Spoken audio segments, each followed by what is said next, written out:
Orang-orang mungkin mengira dia adalah pengemis, tetapi sebenarnya dia adalah seorang asasin, dan orang seperti ini ada di mana-mana. Mereka kadang menyamar sebagai seniman jalanan, atau pekerja kantoran biasa. Kapanpun organisasi membutuhkan mereka, mereka akan langsung berubah menjadi pembunuh berdarah dingin. Coba kita pikir, mengerikan sekali kalau asasin sebanyak ini mengejar satu orang target yang sama. Inilah yang sedang dialami pria ini. Namanya John Wick, seorang mantan pembunuh bayaran yang pensiun sejak istrinya meninggal karena kanker. Suatu hari, ada anak orang kaya yang kurang ajar mencuri mobilnya dan membunuh anjing peninggalan istrinya. John yang murka langsung menghabisi semua anggota gangster untuk membalas dendam anjingnya. Sekarang dendam anjingnya sudah terbalas, tapi mobilnya belum ketemu. Si anak orang kaya menyembunyikannya di rumah pamannya. Sang paman, mengingat nasib keponakannya, ingin segera berkemas dan kabur. Tetapi, ketika dia sedang bersiap-siap, tiba-tiba telepon berdering. Telepon itu dengan suara berat menanyakan di mana mobilnya disimpan. Begitu telepon ditutup, jeritan ketakutan langsung terdengar di mana-mana. Kemudian, pintu perlahan terbuka dan John berdiri di depan sang bos. Untungnya, John tidak membunuhnya. Mereka minum 2 gelas bersama, dan John menyatakan bahwa masalah ini selesai.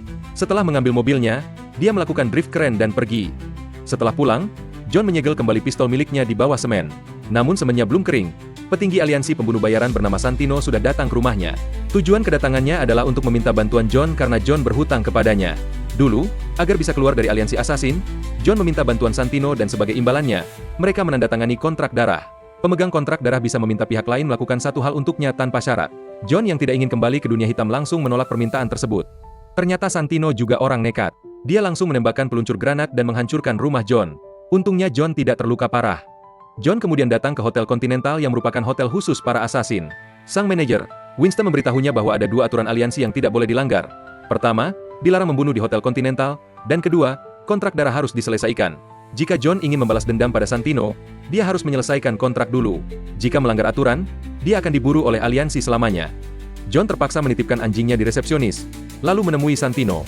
Ternyata Santino ingin John membunuh kakaknya sendiri, Gianna, agar dia bisa menggantikan posisi kakaknya sebagai direktur aliansi asasin. Setelah menerima tugas itu, John pergi ke Hotel Continental di Roma dan mengaktifkan kembali identitasnya sebagai pembunuh bayaran. Dia menikmati layanan aliansi, memesan baju anti peluru, memilih senjata yang cocok, dan akhirnya membawa senjatanya ke sebuah terowongan untuk survei lokasi. Di atas terowongan itulah pesta Gianna diadakan. Gianna berjalan di karpet merah dengan pengawalnya, lalu kembali ke kamarnya untuk mandi. Tanpa dia sadari, John sudah menunggunya sejak tadi.